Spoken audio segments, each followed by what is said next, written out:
Hey guys, it's Matt. I'm going to start a new series, I think, called Engineered Society. And the possible topics for engineered society is endless, limitless. Because when you really start noticing things, the whole society's engineered. It's crafted in an unnatural way that couldn't be pulled off by regular people.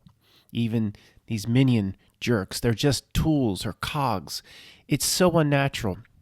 I'm going to do the summary here, or some of the key points first, for anybody that doesn't want to stick with this video. But I was thinking about fantasy football the other day. Oh, of course, all my friends that I played football with at high school and baseball, and that the jock type group of friends that I had in my 20s and early 30s, everyone major fantasy football. I was involved just because I was like pulled into it. I was never really interested in it. They would do the draft, have a huge party. You'd come over and do the draft whiteboards, trades. It was basically ridiculous when you look back at it. But in terms of, first of all, this is like how Facebook came to dominance. To me, it's all crafted, it's all engineered. But when you look at the story here, it doesn't add up. I'm going to just get to the main points, but then we'll go into the details later. There's this history, this exact history of what happened in 1962 on a cross-country trip. And you think, when you have a certain set of eyes, you think, well, how would they know? How would they know all these details? Wikipedia is engineered in an unnatural way. I'd be more apt to believe it came from like E.T.'s spaceship hovering above Australia or something. From literally, E.T. puts out Wikipedia, and then it's just contributors. It just doesn't add up. Some sort of AI whopper or something. All these details. I mean, look at this. Then it spread across. In 1980, a group of 6 students at Case Western Reserve. See, anybody researching this would be like, they'd find a guy that knows a guy that knows a guy that knows somebody's cousin's uncle's brother's sister's uncle's cousin that would be like, yeah, I think there were some guys at Case Western Reserve that really were doing it. They wouldn't know exactly what happened. I mean, okay, some of these details might be available, but you think, who put these things together with all this detail? And think of it in a common sense way. Nobody thinks about this stuff. We do, because we question reality. But people around us would never look at this the way we're looking at this now. Look at the references for what fantasy football is, and it's simple, guys. I mean, all these all the references would mean whoever put this together read every one of these articles, read every book.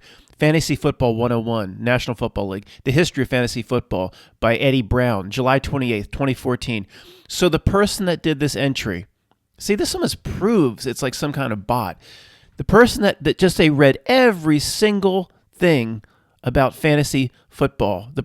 Because how do you cite your bibliography or your references unless you've been combed over and not only just read them, notated exactly what you wanted to use? See, even just documenting this would take it years. Look at this. 35, 36, for those listening, 38, 39, 40 entries, 42 entries. Industry demographic book on fantasy sports and gaming. I mean, who even put all this together? It's still going. 57th reference, 58th, 60th, down to 75. Reference 75 by Martha White, slacking off work by playing fantasy football. Me, it's not as bad as you think. NBC News, retrieved November 17th, 2020. So somebody went through all this. See, it has to be a bot. Even if somebody might be saying to me, Matt, North America is a big place. Over time, a lot of people wrote an article or wrote a book about fantasy football. And okay, I'll give you that. But this proves the Wikipedia is unnatural. How it's compiled. Nobody could have gone through all of this. Impossible. So, people might be rolling their eyes. Well, Matt, so what if that's the way it was? Well, how many people realize this? This is supposed to be the number one source of delivering what reality is. You look up in Wikipedia. What happened to building 7? Wikipedia will tell you, well, if Wikipedia is going to be the number one source on what my reality is, then if people find that it's put together by a computer, So let's just look at the history way, but it's beyond that. It's a script, guys. It's a script. I don't buy that they have this, that would have this many details. Let's just go back to the history of it, and there it is. I mean, who's going to have these details, and how are they researched? Let me read the first paragraph or two, and then I'll stop and complain some more. Modern fantasy football can be traced back to Wilford Bill Wickenbach, an Oakland, California businessman and a limited partner in the Oakland Raiders. Even that, there's too much detail. It's not natural to me. In a New York City hotel room during a 1962 Raiders cross-country trip, Wickenbach, along with Raiders public relations employee Bill Tunnell and Oakland Tribune reporter Scotty Sterling, developed the rules that would eventually be, there's too much detail here. I don't buy it. How would they know it's a cross-country trip? How would they know the nature of the trip? See, if anything was real about this, remember that scene in, it's Kevin Costner's in a movie. He's like, here he goes to bring up Kevin. He's not going to talk about Dances with Wolves again. No, I'm not. I'm going to talk about Field of Dreams. If you build it, they will come. 100% they will come. People tell me because just based on something trivial, like that's the way the reality reflects today. Don't give me that trivial stuff just because it's in every single movie, in every single VCR tape. I don't buy it. It's they will come. And even Kevin Costner himself explaining that.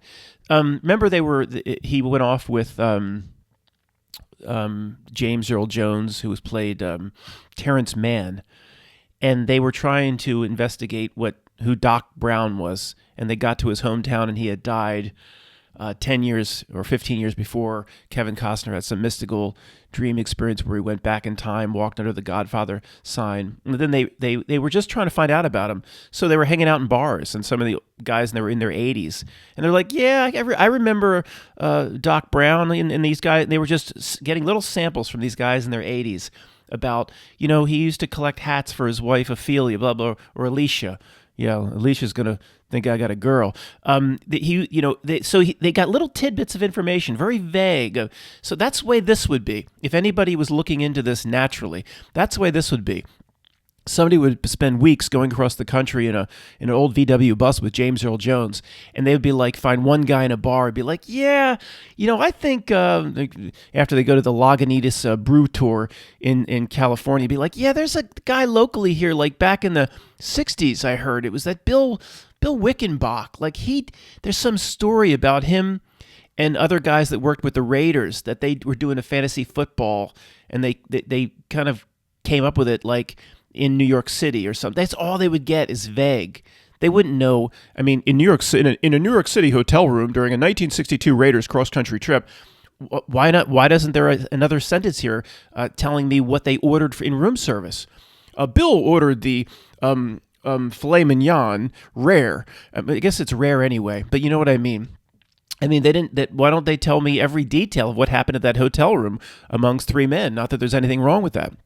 So it's just bullcrap. The inaugural league was called the GOPPPPPPL, Greater Oakland Professional Pigskin Procrastinators League. Okay. Somebody might be like, Matt, I remember that existed. Okay, but there's too much detail. The first draft took place in Winklebach's home. Okay, fine. Okay, even if this Winklebach wrote a book, okay, I can understand this, but then you get into it just follows the history with too much detail. 1969, Andy Musalimis. Let's call him Andy, an original creator of GOPPPL and a participant in the inaugural draft, brought the game to his Oakland sports bar, the King's X. Okay, this could be true. Be like, yeah, I remember my grandfather used to play in the King's X. Fine. But all this detail is going to be available? It slowly spread across the country in the following decades. In 1980, a group of 6 students at Case Western Reserve University in Cleveland, Ohio, founded the Indoor Football League. Blah, blah, blah. Charter members Tom Spear, Jeff Cornreach came up with the idea of forming a league after reading a short article in a September 1980 issue. So they're going to remember the exact article. See, even if you could interview Tom Spear, he's still alive, trying to track him down like Doc Brown. It's Doc Graham. Doc Brown's from Back to the Future. Doc Graham. Alicia's going to think I got a girl.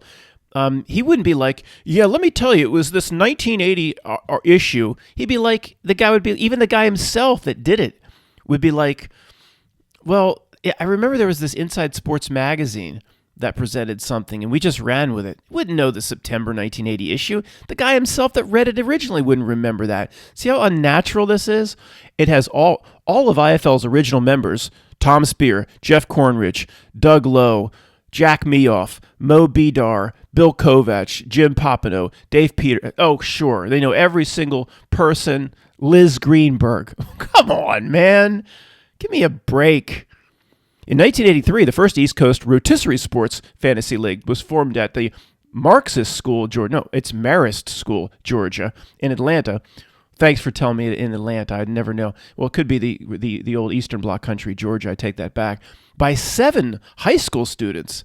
They know this: Scott Frank, Jack Meoff, Frank Doherty, Mark Wesley, Glenn Gilbierti. You can even click on him. There's more information about old Glenn here. Chris Deckard, Jay Gollad. Come on, look at these names. They're like bot names. They don't seem natural. I don't know. I just don't buy it. I don't buy they would have this level of detail. And we'll get off this topic. I mean, we're going to stay on fantasy football. Obviously, I think I've demonstrated somehow how this is put together is unnatural. How much is complete fantasy and fiction? We'll never know. A lot of it would be, in my opinion. And because ultimately, this is something that is an incredible use to the system itself. Incredible use. I mean, what they've gotten millions upon millions of people to do through fantasy football. I mean, you want to talk about something that just has completely achieved the aims of what the Not Ilk wants. I mean, let me just tell you about my experience. Again, did this for years. I felt, first of all, of course you have to, you're struggling as some 23-year-old kid. Nobody has any money. You just started, even if you're working for a corporation, you started working for Cigna Corporation at $23,000 a year or $23,500. So you don't have any money. You're still living at home. They want you to put up like $100, or at least, I think it was, the overall was like $150, and then we, had no money. We're cheap. But 3 guys got together, so we each put up 50. At least that's what I remember one year with the guys I played with. I think it was 50 each. I don't know exactly, but everybody puts up money. Nobody has any money. And then these guys take it so seriously. You've got this draft, and I watched the NFL as a young man. I don't watch it now. Excuse me. I watched it. I knew who Brett Favre was and some of the big players. These guys would come to the draft. They knew everything. They knew every receiver and who made what Pro Bowl. And then you'd start the draft, and there'd be a big whiteboard. Of course, everybody's drinking, eating was a big thing, and you'd make your picks. And should we pick a quarterback first or running back first? And I think it was back in the day when I played this in the mid-'90s. The running back was all important. I don't know if that's still the case today. And again, I didn't like it when I played it, because one of the problems with the game is it's like, okay, I have to pick the best running back in the league. So I'll just use today's stuff. So you pick Saquon Barkley. But you don't like the Giants. You don't want to root for the Giants. Somebody might be a big Eagles fan. So if the Eagles are playing the Giants and Saquon Barkley he's on the 2-yard line, or it's second and goal, do you want him to score? Aren't you? It's like, I want to root for the Eagles. Again, I don't watch the NFL anymore, guys. It just disgusts me, and I never will. But I did watch the Eagles. I was a fan through my 20s and 30s and 40s. By the time the Eagles made the Super Bowl or won the Super Bowl, whatever, I didn't care. I didn't care. I still watched some NFL, but I didn't care. But it's conflicting. So do you root for your guy, or do you root for I never liked that aspect of it. But these people, then they'll do trades. They'll follow every one of their players. That's they get this NFL package, so they can see how all their players doing, go back and forth among 7-8 games at a time to follow their players. I mean, it did suck in. I mean, it sucked 10 million men that already would have watched the NFL, but 10. Okay, there's some women that do this too. It's obviously it's 95% men type thing. I mean, women, I'm sure, are involved in this. But when I went to I just went to my draft party. It was 35 guys. All right, so it gets them so involved in the NFL where they're following their player, but their players, it's brilliant the way they do it. Their players are spread out across 8 teams, so they're following 8 teams closely. and they're following what their competitors are doing. So they're probably following another 5 teams where they normally would probably just watch their hometown team, like the Eagles. Or so this to me just sniffs. I don't care what the history says. It's like Facebook. It was brought into prominence, even if the original stories about the history are correct. Of course, the little details, I don't buy it. But generally, it did stem from Bill Wickenbach, and then generally these guys at Case Western Reserve University did something, and the history, you can trace it back. Okay, whatever. Even if that's the case, to me it's like Facebook. Even if Zuck the Borg did something with it, little programming and coding, then it got the system popped its head up out of the water, or out of the bog, out of Yoda's bog, and it got noticed. And see, even if it wasn't crafted from the beginning, it got noticed. It's like the way, it was like a maybe truth drop that it's Sean in the movie The Social Network. Sean Fanning. Was it Sean Parker and Sean Fanning? That still confuses me, both associated with Napster. Sean Parker, he's just, ex-Napster, of course, and he's just sleeping around hooking up with girls in the social network, and it gets his attention. He's like, "What's this?" It's called like the Facebook, or it's called the Face Smash, or whatever it was when Zuck the Borg first started it, and it gets his attention. Ooh, what's this? It's like the system, representing like the system itself in that movie through Sean Parker. So this might have got the system's attention. Ooh, what's this? And look how locally or regionally we can take this nationally and suck in 15 to 20 million schleps to not only follow their home team, but to follow 15 other teams around the leagues closely and make it a metric of how much of a man you are. Trust me, with these guys in this draft, it was a manly thing. Again, if there are women that do it, sorry, this is not my experience. I didn't go to the Little Women party that hosted it's all been about guys for me. Sorry, it's all been a man thing. I don't mean to, sound a certain way here. And people are like, after that comment, man, you're digging your grave. Okay, fine. Let's just go on. It's I'm just saying, from a guy's perspective, how much about fantasy football is like, you can't go fighting, or we don't arm wrestle anymore. So that's how you prove you're a man, at least in the circles what I ran with, or what I did with fantasy football through the 90s, being pulled into this by friends. I'm sure it's exactly the same experience all these other guys go through.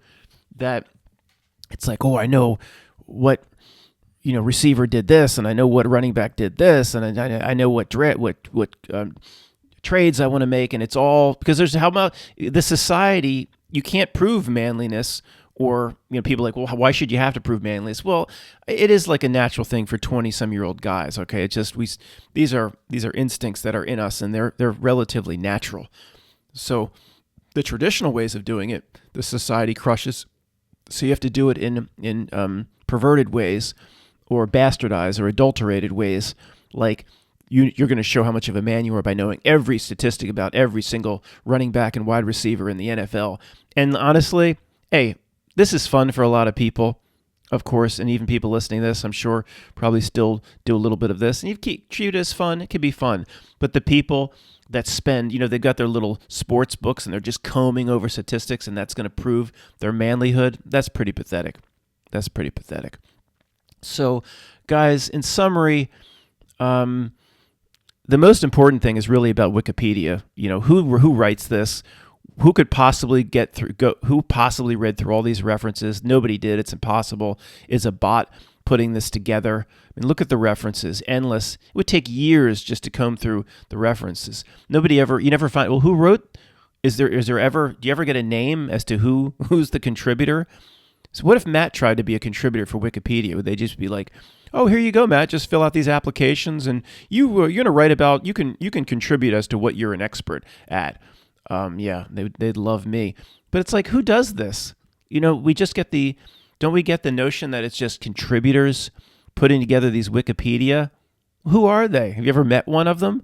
So guys, most of this, you and I would be like, yeah, Matt, it's kind of common sense. But how many people, even in our community, have ever really thought about how close on that sliding scale Wikipedia is to the Matrix or to bot or to, the same thing that generated all those when it was about a year ago. I looked at those C articles when it was hitting in Italy and found, if I searched it a certain way, there were like 30 articles in a row from different sources on the web, different websites that were writing the same sentences, all with like one word was a little bit different. It was just all bot generated. Where other than if you go to these everybody has a local newspaper typically. If you're in Allentown or Reading, Pennsylvania, Billy Joel, we're living here in Allentown. Not a pretty big sized town or city. There's a local paper. There are people there. But these websites that produce the news, if it's not like something you've heard of, like the Washington Post or something big, it literally could be like, there's not even an address. There's just you go where there is an address. You go to the address and behind a locked door is just a few computers. It's just operating through the Whopper computer as like a regional bot or regional server. There's no actually writers. You just look, you think it's a news outlet, soandso.com news, and you look through the glass door and it's just servers in there. Not even a robot, just servers, computers, no real human beings at all. And Wikipedia is developing into that, but it's probably been that for a long time. And I'm sure there's, if you go to Wikipedia headquarters, a lot of people there, but they couldn't. Who's producing these hundreds of millions of entries? No way, man. And I don't buy the details on how they laid this out either. Don't buy it at all for the reasons I laid out. Thanks for listening, guys.